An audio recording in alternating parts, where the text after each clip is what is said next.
everybody. Welcome to the Strength and Weakness podcast. I am Morgan, your host, and I have my co host with me, Ellen. And it has been a while since I've been on the podcast. Ellen has been writing solo and having lots of guest speakers. So excited to be back with everybody today and excited to dive into our topic. Glad to have you back, co-pilot, especially now, because I'll tell you, I'm so tired. My son was up at like 5 a.m., so I'm so glad to have you at the helm Yes, and be here with you. our messy middles.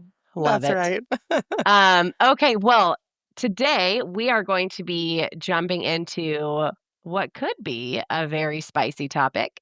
We are talking about Pride Month and Pride celebrations and why these happen in our communities and in society, and how do we navigate them as Christians. So, really excited to talk through this. This is going to be a two-part. Well, not really two-part, but we're going to be covering it over two podcast episodes. And so we hope that you'll stick around and listen to both of them. And even if you have never been to a pride parade, a pride celebration, you've wondered what it is, maybe you've wrestled if you go or don't go, we encourage you to listen to it. It is something that is very much in our community and will be in our society moving forward. And I think it's just good to have in your back pocket if your kids ask about it, if you have kids. If not, I'm sure you have a friend out there who will bring it up to you at some point. So, Yeah. um, Ellen, jumping in right into the questions, why do you think Pride Month, parades, whatever it might be, like, why do you think it feels so divisive for Christians? Yeah, I think this time of year, a lot of pride flags are showing up around everywhere. A lot of people are talking about it. I mean, I've even met with Christians who their workplace automatically puts up a pride flag on their desktop, or on their screensaver. And so I think a lot of Christians feel like I don't have any agency during this time of year to not agree with, this way of life. And so I get it. I get that Christians are starting to feel like it's in my face all the time, and that makes me feel uncomfortable. And so it's sort of more so than the rest of the year starts to feel like us versus them. And I'm so glad we're talking about it because even in our ministry, in our support groups with same-sex attracted Christians who have a lot of them, lived active gay lifestyles. A lot of them have been to pride events to celebrate their own identity in the LGBTQ community. A few years ago, we had a woman join the support group, like right around this time of year, right before Pride Month.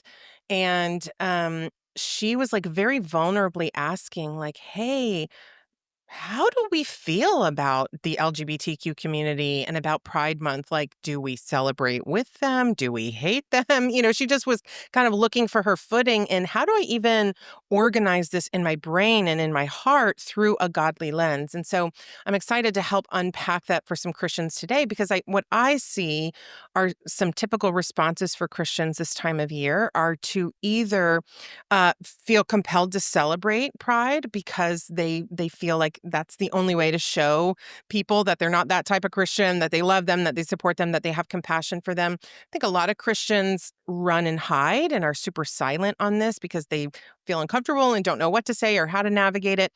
And then I think we also see some Christians kind of lashing out in fear and judgment because of their discomfort and their desire to protect the word of God. So I can appreciate where each of those responses come from, but I think we're here to unpack for people that we don't need to have any of those responses. We can navigate this with a clear conscience and with love and biblical truth.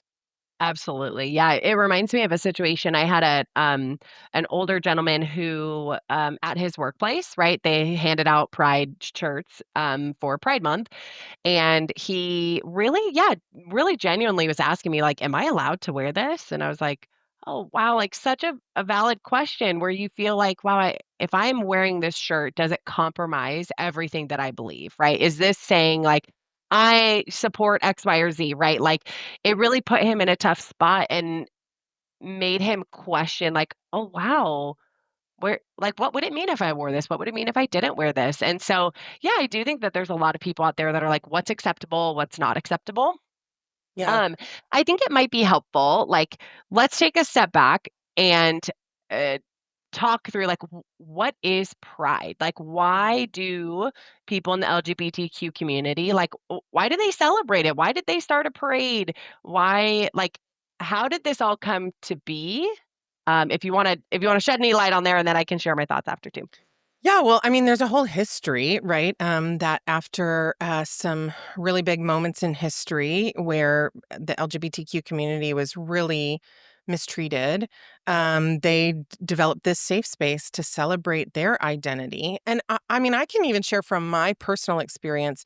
My first Pride event as a proud lesbian, I won't let me not say proud because I think there was a part of me that was ashamed of it. It was a very different time, but I was proud to be around people who accepted me exactly as I was. And truthfully, I write about this in my book, and I think I've written a blog or two on it, that this feeling of me going to my first Pride event really juxtaposed to the faith community that I was a part of. Uh, those 2 things side by side were really convicting to me, or they're really convicting to me now, because I think the level of belonging and acceptance that I was looking for, I should have found in God's people, but I didn't. So I went to the LGBTQ community to find it, and that's why I went to my Pride event, my first Pride event, and I remember walking into that Pride event being, almost like this, youthful joy of, like, I can't wait to be accepted and to feel like I belong somewhere. I think that was such a deep desire of mine to feel like I have a community that I belong to, because navigating your sexuality is confusing and scary, especially when you're so aware that other people don't approve of it. And so I just so longed to feel the peace of acceptance. And so I remember I was walking in with my friend who had been to Pride events before, and I was so excited. And as I'm walking up, I start to hear like angry shouting. And I was like, what is that? What's happening? And sure enough, like straight out of a movie, there are people literally standing on soapboxes, holding Bibles, and yelling these terrible words of condemnation and hate. And I remember being just so struck in that moment, like, this is the Bible that they're using to tell me that I'm terrible and that I'm hated and that I'm condemned and I'm going to hell. Like, it just felt so incongruent with the God that I knew then and even the God that I know now, what I know about him now. And so I think that when we understand why people are going to a pride event, I think as Christians, it's easy, right, because of our discomfort to kind of categorize it like those are some terrible heathens doing these overly sexualized acts at Pride event and these shocking acts. Some of them might be shocking to our system. Sure, some of the things that they do and celebrate at a pride event might be shocking, but the underlying desire to want to belong, to want to be accepted, that's actually something that they were created with by God and that God really wants them to have fulfilled. Maybe not in that way, of course, but he wants that underlying desire to be fulfilled. So we certainly can't condemn everything. We might be able to say we don't agree with how you're getting that underlying desire met, but we sure can understand and have a lot of compassion for and even support the underlying desire of wanting to be free or accepted or belong or be rooted in your identity. Yeah.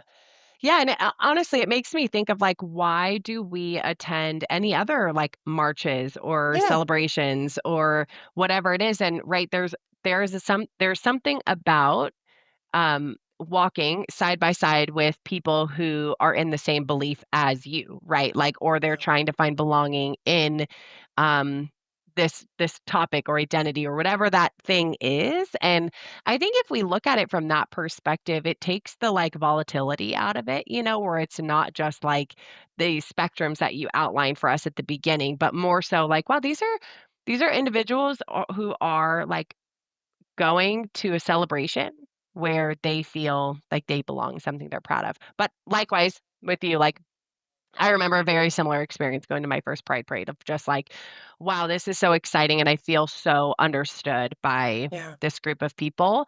Um, and so I do think like for most Christians, they probably have a misunderstanding of what it is. I mean, you touched on it a little bit where I think what we see either in news or in pictures or in articles are right. usually these like really um uh, not one-offs, but I would say, right, like any good news story is going to take the most Can be um salacious, yeah, the yeah, most yeah, they're gonna shocking. take that shocking and then, blow that up. So, Yeah. okay, cool. So with that understanding of like what is pride? Why do people have pride celebrations, et cetera?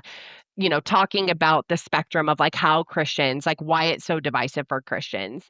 I think the only other part that I wanted to just point out too is I think Christians want to feel comfortable, and I can relate to this, that like they want to pick a side so that they can like stand firm in that, right? Where it's this like spectrum of like, okay, I either have to say like, no, you cannot go to Pride, you can never go to Pride, Right. or you can be on the other spectrum that's like, yeah, go ahead, I'm gonna go and support them. And I think there's comfortability being able to, like, pick a side, right? Like, Yeah. because living in the tension, we talk about this all the time, living in the tension is really uncomfortable, and Yeah. you have to deal with the conversations on both sides, where, again, if you can be on the extreme side, you're like, "Well, at least I belong in this extreme side," right? Like, we're talking a lot Yeah. about this belonging, and so I do find that quite compelling of like, okay, we're on this spectrum, and how can we live in the middle of all of it? So, with that in mind, like how can we approach it as Christians, knowing that we need to find somewhere to land, knowing that we need to live in this tension? Like, do you have any recommendations for Christians if they're really wrestling with this, whether they're same sex attracted and trying to figure out, like, do I go, do I not go, or somebody who maybe isn't same sex attracted but has this conversation happening around them? Do you have Yeah. any recommendation on the approach? Yeah, well, first, I'll say a couple of things. One, I think in our next episode, we're going to talk about should we go to a Pride event or should we not, right? So we'll talk here about how do we just navigate Pride Month as Christians. But I wanted to go back to something you said because it just hit me before you asked that question. We were talking about, yeah, the news stories take like the most salacious, extreme parts of Pride and show that. And it just kind of hit me like, oh, someone who's probably a Christian who's never been to a Pride event probably thinks that that's all that it is like this parade with these half naked people dancing to, this explicit music or whatever. I don't know what the visual is, but I'll tell you, my first Pride event, I was surprised at how truly very boring it was. I mean, yes, there is a parade and there that is part of it where there's these floats that come by and there's lots of bright colors and people, dancing on the floats and things like that. That is such a small part of a pride parade. It's sort of like any other community event you've ever been to. There's a lot of like booths and tents of resources to offer people in this community who have a very unique experience and frankly who do experience a lot of oppression and mistreatment.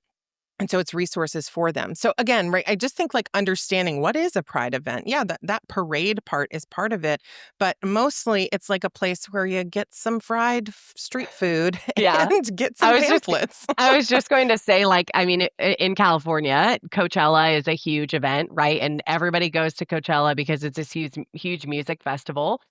And honestly, like, I could compare, I mean, Pride, actually, no, in Southern California, Pride, like, celebrations are huge. So Yeah, it is very much this, like, huge festival that is probably very similar to what a lot of mainstream people have gone to, of just like, yeah, yeah, you see some pretty ridiculous things at these music festivals where you're like, yeah, that's mildly inappropriate or very inappropriate. But and again, like, people will take pictures of that and be like, "This is what this music festival is," and it's like, "Is that everywhere, though?"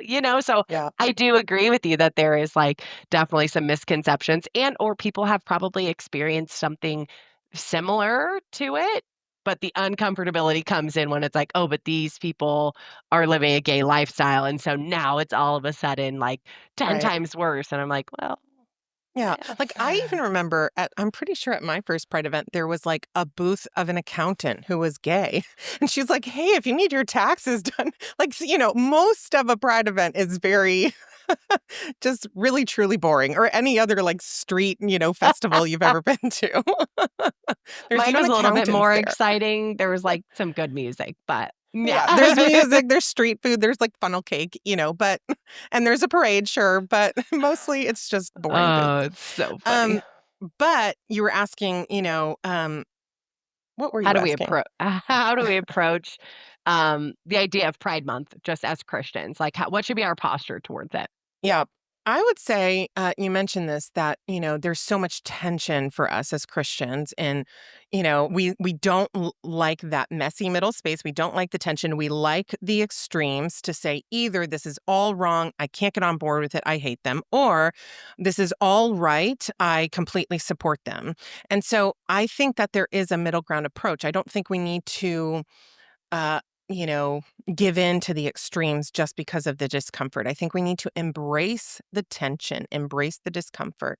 And so, as a therapist, right, this is what I help people do.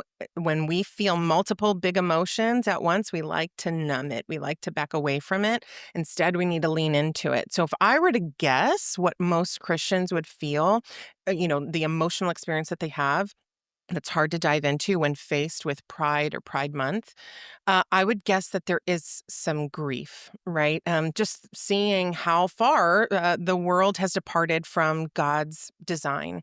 And of course, Pride Month is a big part of that, right? Certainly not the only part of it in our world. Every single day in every community on this earth, we could look around and see how people have departed from God's way. But certainly, because the way LGBTQ discussions are navigated in our culture, Pride Month is kind of a big part of that. Just, whoa, look how far we've come from God's original design. So I think we definitely do feel like this deep existential, even spiritual grief over the fallenness of humanity.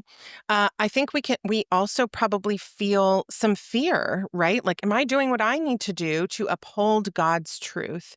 Hopefully, if we really dig in there, we can also feel some compassion for people who have been mistreated, who feel like they don't have a place to belong. So, if we unpack what we feel, if we name those emotions in order to tame them, I don't think it's as scary to say, yeah, I feel a lot of things. Part of me feels sad that this exists in our society, that how far we've come from God's design. I feel sad for the people who feel like this is the only place that they feel that they can belong. I feel afraid for what this means for the world and the word of God, and, the passion that I feel for following him. So, I just think naming what we feel might be a good way to embrace that tension so that we don't give in to those extremes.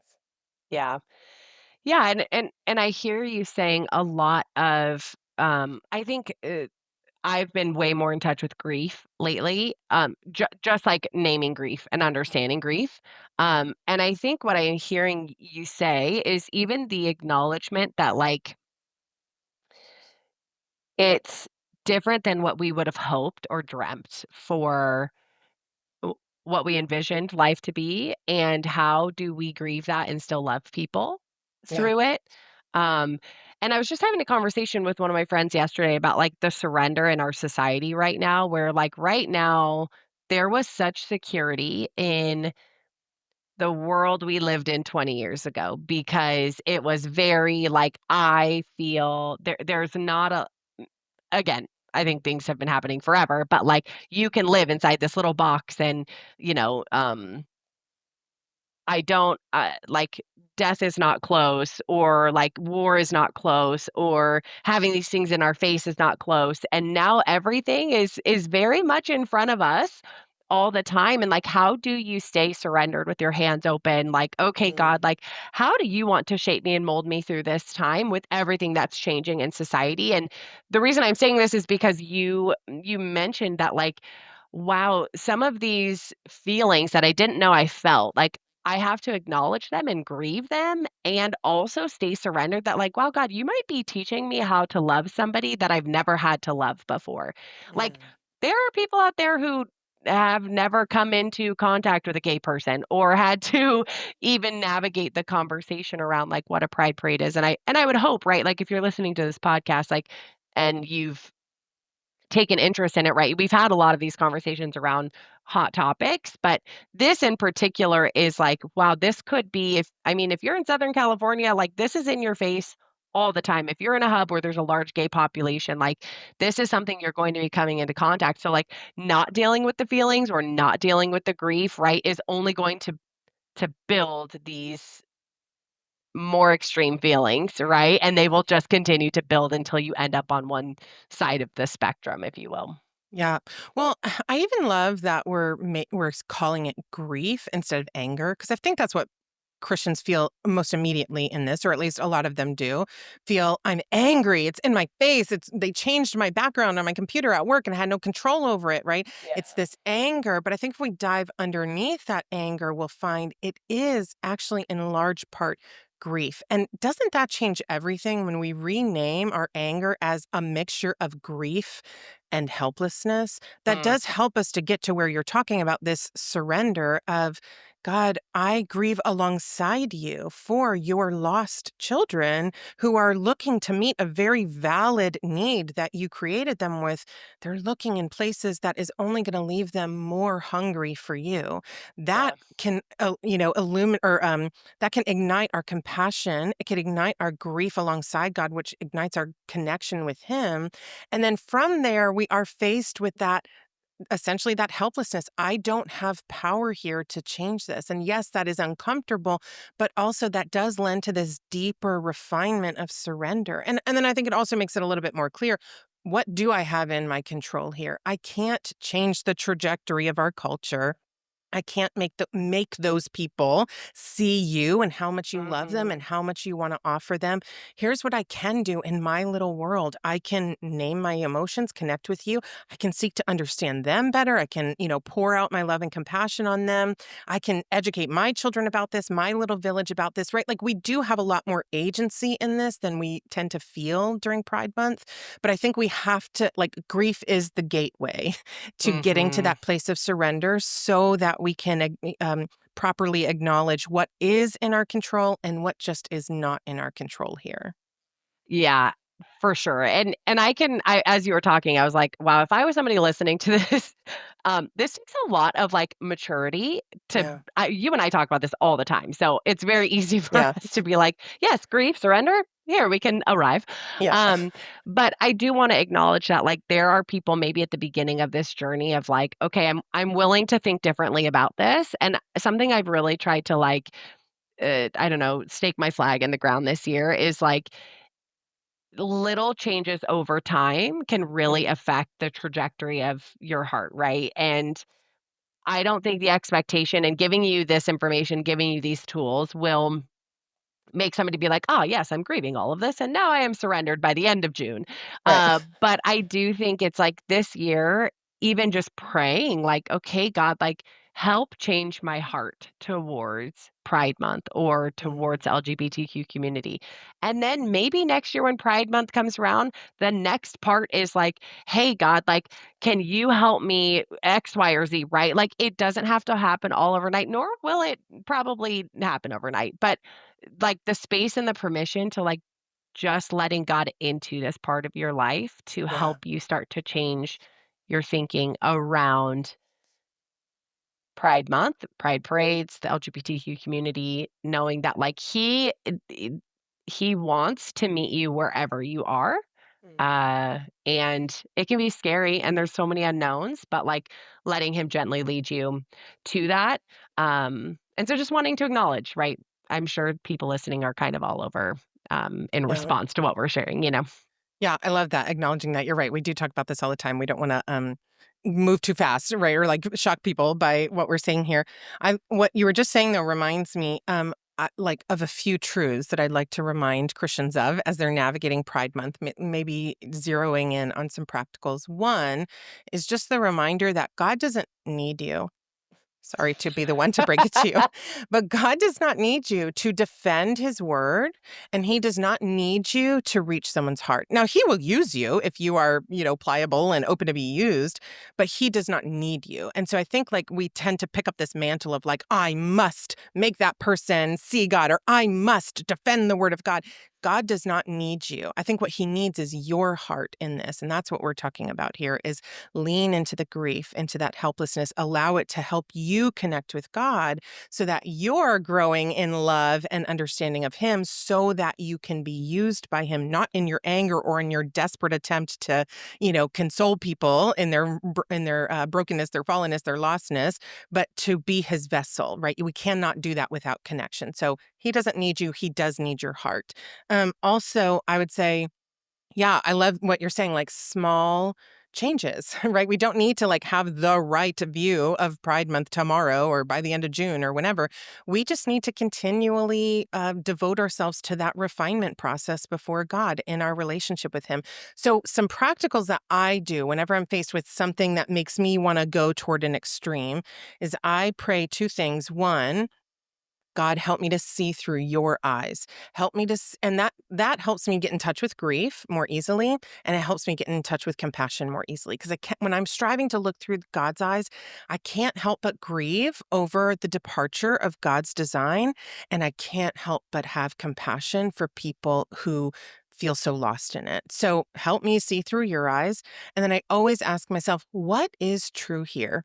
God is still Mm. at work. God loves that person. God loves me. God grieves over this too. God is, has compassion. So I think, aligning yourself with God's perspective and reminding yourself of what is true. Every time that, background on your work computer shows up and you feel that tension or that angst over this, stop and say, God, help me to see this through your eyes. What is true here? That's such a great place to end. Thank you for those practicals. And, again, we hope that you are able to find some truths in here. And we'll pray for you that your journey through this process, through the grief, and hopefully to a place of surrender can help you navigate this upcoming Pride Month. We'll see you next time.